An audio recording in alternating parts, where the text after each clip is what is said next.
গ্রাম বাংলায় থাকার একটি সুবিধা হচ্ছে যে গ্যাসের অভাব থাকলেও আমরা খুব সহজেই উনুনে রান্না করতে পারি। সকালবেলা ঘুম থেকে উঠে সবার আগে উনুনটা ভালো করে লেপে নিলাম।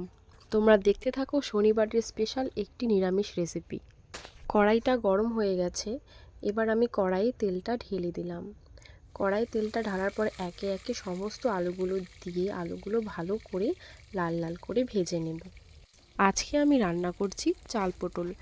এই রান্নাটা খুবই সুস্বাদু হয়, তোমরাও বাড়িতে অবশ্যই আমাকে দেখে একবার তৈরি করতে পারো। এরপর আমি আলুগুলো ভেজে নেওয়ার পর পটলটাও ভেজে নেব।